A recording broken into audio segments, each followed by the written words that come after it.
Last week, Andrew Karpathy, a prominent AI researcher, released a super useful framework called LLM Wiki that uses LLM to supercharge your research. It's a really good framework, however, there is a critical piece missing. It's not aware of itself. The problem that Karpathy himself pointed out is that when you interact with your standard AI and you upload some files and you want to get a result, what happens is that it retrieves some chunks of text using RAG, Retrieval Augmented Generation, and gives you the result. And then every time you interact with this system, it's always going to do the same thing and forget what it's done in the past.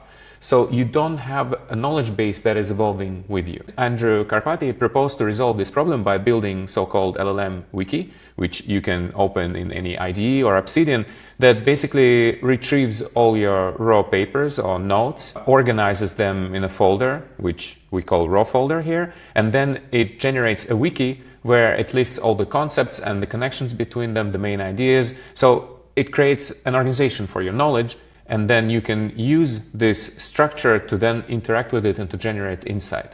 The problem with the system, however, is that even though you have the structure, you still need something to navigate through it. Because if you just ask your LLM to produce the result, it's going to extract the concepts that you have listed, the questions, the data, but then it's going to produce the most probable outcome, because that's what LLMs are trained to do.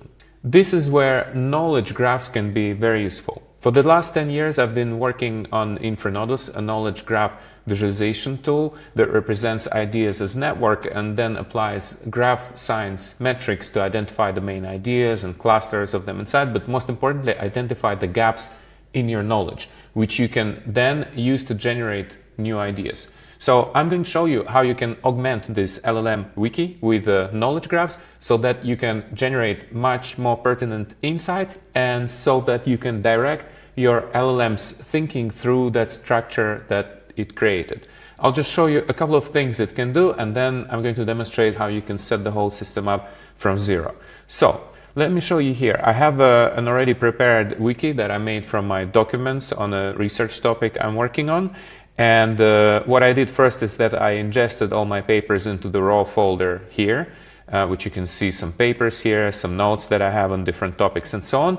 And then I ran the skill that I'm going to also make available to you for free through my GitHub repo. I'm going to leave the link in the description to the video below, that basically ingests all this raw material and then generates a structured representation of the main concepts in those research papers, how they're connected to one another, so the main connections, some sources that it uses so that you can always get back to those sources or add more interesting research papers, and then systems that it's talking about. Okay, so normally what happens here is that once you have that wiki created here, which is a structured representation of your knowledge, you could launch Claude code inside that folder and then start asking questions about it. But when you ask questions, what it's going to do is that it's going to scan through your wiki, extract some concepts, and then produce the most plausible response that kind of connects everything together. It can be good for some use cases, but when you want to generate new ideas, it's not so interesting because the results are going to be quite generic. What I need first, and this is where knowledge graphs are very useful, is to get an understanding of the structure of this wiki. And so for this, you can actually use knowledge graph of InfraNodus, which you can use both from your favorite IDE, like in this case, I use Cursor, maybe you're using anti-gravity, you can install the extension of InfraNodus here. And then when you have that folder of concepts, for example, where I have the most important concepts listed that were extracted from the research papers, I right click on it, then I click InfraNodus visualize as a graph, and then the extension, which is opened in the sidebar here, is going to visualize to me what are the main topics in my research. And this is very useful because, first of all, it reminds me what are the main ideas inside, network theory, then phase dynamics, fractal structure, but also it shows me the smaller clusters that I want to develop in order to make this whole discourse much more coherent. So I will focus on the smaller ideas like power mechanisms here, for example, and explore them further, or frequency modulation and so on, right? So this helps me see what are the topics that I need to develop further. But then I can also go into gaps and ask it to show me some clusters that could be better connected, and then focus on the connections between those clusters to generate new ideas. You can also use this plugin inside Obsidian itself. So here, for example, I have Obsidian, and in Obsidian we have the InfraNodus plugin. So then I would open that same folder, concepts, and visualize it as an InfraNodus graph, and then it would show me the connections between the ideas that exist in this folder, give me the same topical overview, and also I could identify the gaps, and then by bridging the gaps and using AI to generate research questions, I can then generate new ideas that bridge those different clusters together. So this would be one approach, that you can use it visually like this, or you can also go back to Claude and actually use the InfraNodus MCP server, which is basically a connector for your LLM to think in terms of these graphs, so that it would create that same graph representation of your content. So I could ask, okay, use InfraNodus generate graph tool to analyze the concepts in the wiki concepts folder. Okay, so then it would connect to the InfraNodus MCP tool, which is basically like an API that connects this whole content to InfraNodus, and then it extracts the list of the concepts that we have listed here as markdown files. And then you see it uses the InfraNodus generate knowledge graph tools, and it's going to give me a similar insight to what I visually see. So here, again, I can generate an overview, and then I can use InfraNodus to identify the main clusters, and then ask InfraNodus to generate insights based on the gaps between these clusters. So that would be one approach to use this. You see it runs the tool, then it generates the analysis, and then it will generate a response. As you can see here, it provides me information about the graph structure, main topical clusters, fractal dynamics, critical transitions, process coupling, and also information about the gaps. So you can use the graphs if you want, or you can also use the MCP server inside Claude Code itself. However, an even more advanced approach is to add knowledge graphs into the structure of this LLM wiki, so that instead of just analyzing the folders with the external tool, you actually integrate knowledge graphs into the process of structuring your knowledge. So that skill that I made available actually allows you to do that. And what it does is that once your wiki is created and you generate some ideas from it, then it will create a folder .infranodus where it's going to save so-called ontology graphs that I was talking about before on my channel, which describe the main concepts and relations between them. So then later, if you say want to analyze what's happening in this repository, in this wiki, you can go back to Obsidian, for instance, and then you can open that folder, InfraNodus. And for example, if you want to see a graph of all the concepts you have here, then you just click on this, and Obsidian InfraNodus plugin shows you what are the main concepts you have here, and also which of them are disconnected. So that can also give you information how you can connect them better.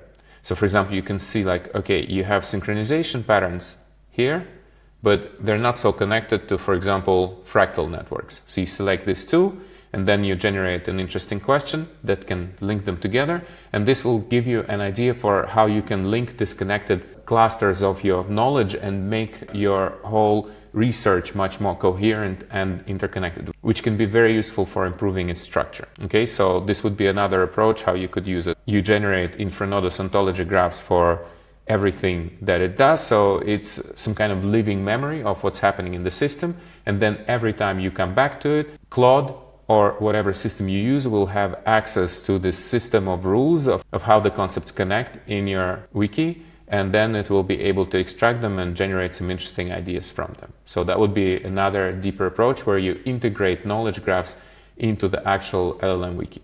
Now that I showed you how all of this looks like, let me show you how you would actually set something like this up. So first I would create a new folder on my computer, and I would give it the name of the research I'm working on. So for example, I want to make another one on finance. I click create, and then I go inside and I simply open the empty folder in my favorite programming development environment, which is Cursor in this way. All right. So now it's completely empty. Then what I do, I open terminal inside here. And by the way, you could also do it directly through terminal, but what I like is that in something like Cursor, or if you like anti-gravity, you can use anti-gravity. I can actually see the file structure on the left. That helps. Then I open Claude. And because I already installed that LLM wiki skill that I'm going to link to in the description to the video below, I can then ask it, okay, use LLM wiki skill to create a repository of knowledge on finance that I have. And you can even make a general query like that and see how it does. Sometimes you will need to tell it where it should take the data, but let's see if the skill will actually pick it up, because I structured it in a way where it will ask you questions for how to proceed. Here it's asking us, shall I use the skill, LLM Wiki? I would say yes. Okay, let's use the skill and then see what it does. So first of all, it's asking me, okay, you want to explore finance, that this wiki is for? Just explain to me what you want to work on. Personal investing, macroeconomics and market, personal finance, trading and strategy. So I would say that I would like to work on personal investing. I think that will be interesting for me, and also trading and strategy. Okay, so then let's click next, and you see everything that it's going to do. It's going to ask me a question about it. And then it tells me, okay, so what kind of sources you want to feed? Articles, yes. Books and papers. Videos and podcasts, no, but personal notes and data, yes. Okay. And then it's telling me, okay, so what's your end goal for this finance wiki? So I think I want to track and learn, I want to support my decisions, and I want to also have a living reference. Submit. You see, it provided me with some questions. I answered them. Now I click submit answers. It's going to now use the skill to structure my knowledge in the best way possible. So now, while all this is happening, it's basically building something from it. And here it's telling me, okay, so how many sources you want to have? Let's say 20 to 100, medium. Do we need entity pages for individual stocks, funds, or companies or people? Yes, let's do that. Do you track your own portfolio data? Occasionally. And we submit the answers. So you see, every time it's going to build something, this skill, it's going to ask you a few questions so it can structure its work properly, just for your particular use case. So here it asks us a few more questions about what kind of structure we want and what kind of trading strategies we want to have. We say that we want to provide some sources to it. And as you can see, it generated a really nice structure where we have the raw folder where we will ingest all the relevant articles, notes, data, and books. Then we have the folder where this knowledge will be structured. It's what I showed you at the beginning with the concepts, connections, data entries, and so on. And then it will have a folder with the output where it will generate interesting ideas, and even a to-do folder so that you can keep track of the things that you need to do to this repository. And because it's using InfraNodus under the hood, then it's going to also have a hidden folder InfraNodus where it's going to store knowledge graphs that will keep record of all the important connections and concepts that you have in this repository of knowledge. Now, as you can see, it also generated the Claude MD file and Agents MD file, that's for Codex, with a description of what this project is about and what we want to achieve with it. So that will really help the agents later to generate some interesting ideas from it. And also it added some technical files to make sure that we can track the changes that we do to this and save intermediary versions as well. Now we say, okay, we're ready to ingest a source. So let's say that we have a source already. So I'm going to say yes, let's do the source. And then it's going to tell me, okay, so where do you want to take the source? And I can tell it, okay, I have all my research papers on the Dropbox research papers folder. Find everything relevant to finance and economics there. And you see, the Claude is very clever in this case because it's basically going to search that folder and extract the most interesting papers and images and other assets I have on the topic of finance, money, and economics. As you can see, it says it found a lot of material. Now it's going to sort it into tiers of relevance and organize it. So here it's asking us what it should actually extract: core finance, finance and market dynamics, or everything potentially interesting. I think maybe not everything, but let's say that we want finance and market dynamics, around 30 papers. What Claude Code is going to do now is going to extract the content from those papers, extract the content from PDFs and transform it into markdown files, which is very good because then you would be able to open it using any text editor, and also they would be accessible to your LLM because it will basically be like plain text. Now it's copying the files to my raw folder, that all the books are copied here. And then, like it says here, it's going to create wiki pages for these papers in parallel.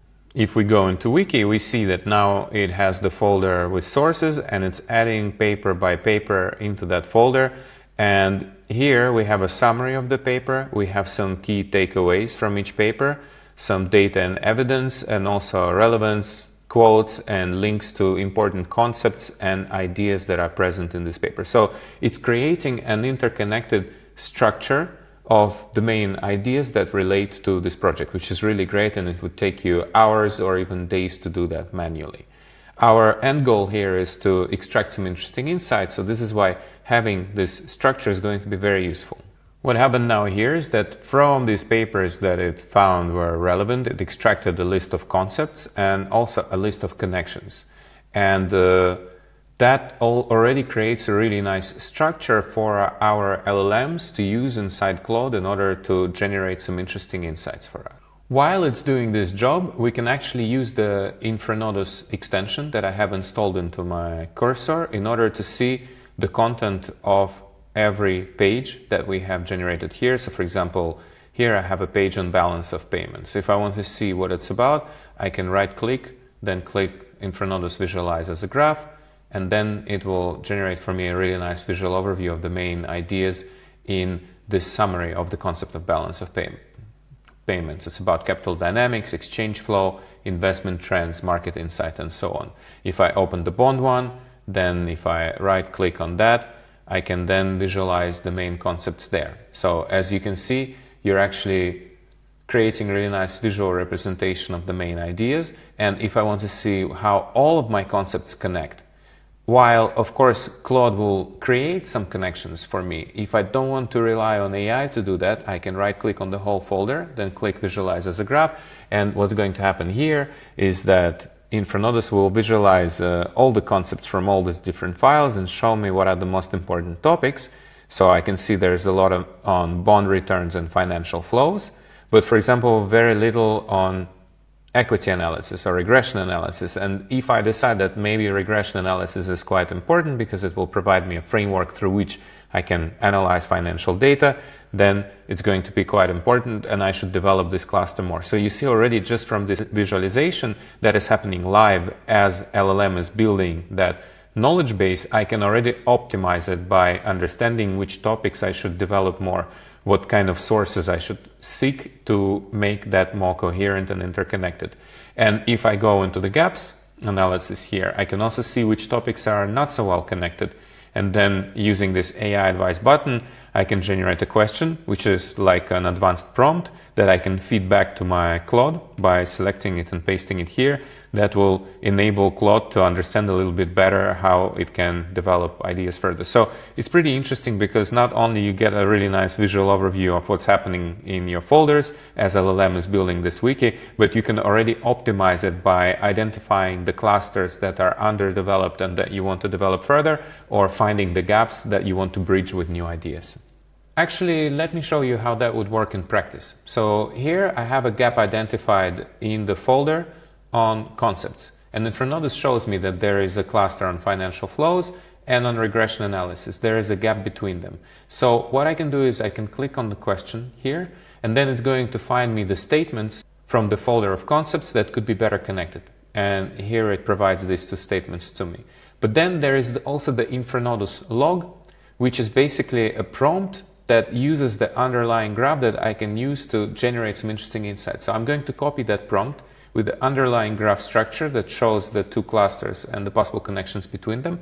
Then I'm going to go to terminal and open another terminal window, so the second one, launch Claude there and say, okay, based on what you see in the concepts folder, try to think of the connection between these clusters. And then I paste this structure which I copied from the InfraNodus log with the underlying graph structure that represents these clusters. Then I provide it here, and I can also use this as inspiration. These are the actual extracts from the concept documents that contain the most dense representation of those clusters. And then I can also say to Claude, also take this into account.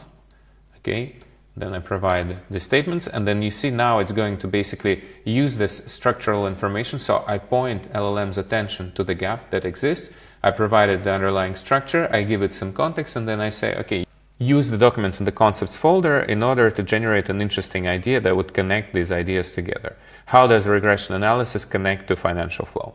And you see it's doing the work. It's extracting some relevant concepts from our wiki, from the concepts themselves, analyzing all these documents, taking this graph structure that we identified into account, and then now it's going to generate an insight for us. Let's see what it generates.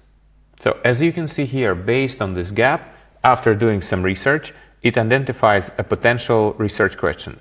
How do critical transitions and systemic fragility affect the BOP FX model's reliability?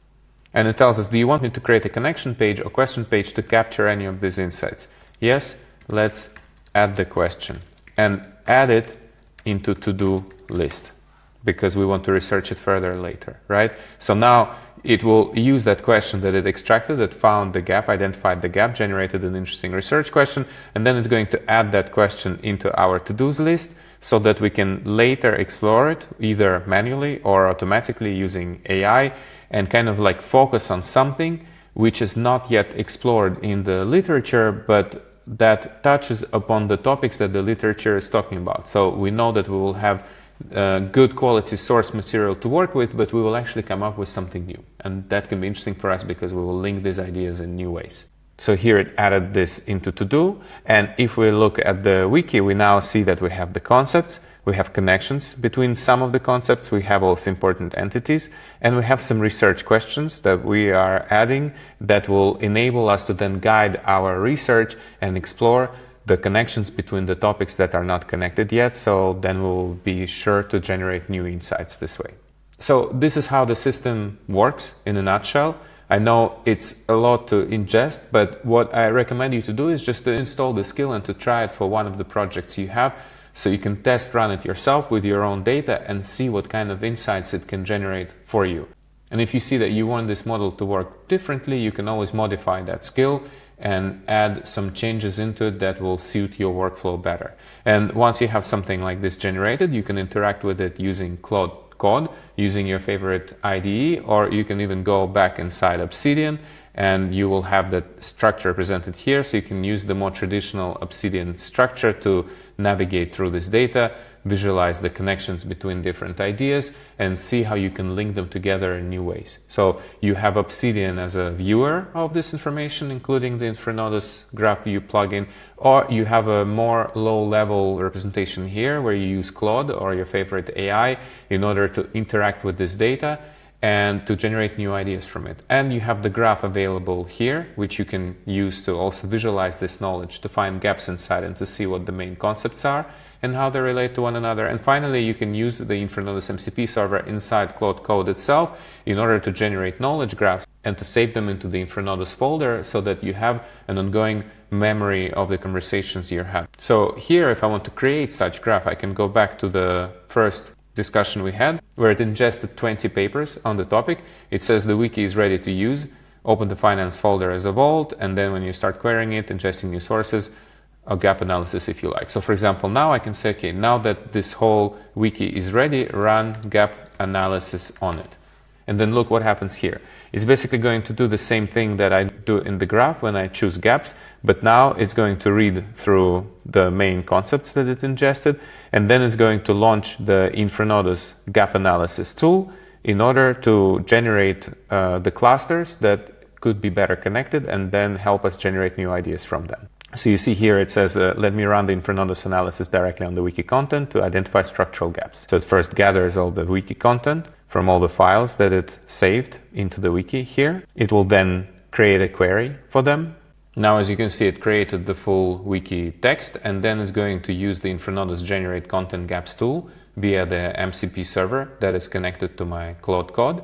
And then it's going to generate content gaps based on this content and deliver me similar insights that I can get also through this visual interface, either inside Cursor or Anti-Gravity, or inside Obsidian as well, if I'm using the AI questions here that identifies the gaps and then generates questions based on those gaps. But here, the difference is that I don't actually need to use the graph. So if I feel uncomfortable using the graph interface, I can just delegate all this responsibility to my LLM, to the MCP server, and then I'll just have the ready-made insights. But I find it's important to also demonstrate to you how this whole thing works, even if it makes it a bit more complicated, because you know what's happening under the hood, that it's not going to be some hallucination, but we're actually performing structural analysis here, where we identify the main topical clusters, find the gaps, then feed those gaps to the model with the underlying graph structure and steer its attention to the parts that should be better connected so that the quality of insights we get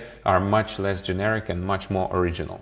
So as you can see here, it provided me the final outcome of the research it made, identified some of the priorities, added them into to-do lists, so that's the stuff that I should be working on to explore these ideas further, and then it even created an ontology, an InfraNodus graph, with all the main ideas inside that show how the different concepts that I have in this whole wiki relate to one another in relation to this particular exploration.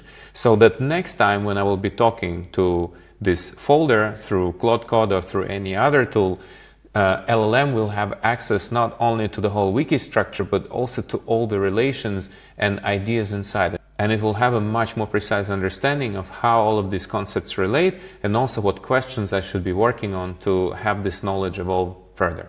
So let me know how this works for you. If you have any questions, please ask them in the comments below the video. And I hope you find this demo useful, and I encourage you to try it on your own notes, ideas, research papers, books. I think you will get really interesting results. I did. Thank you.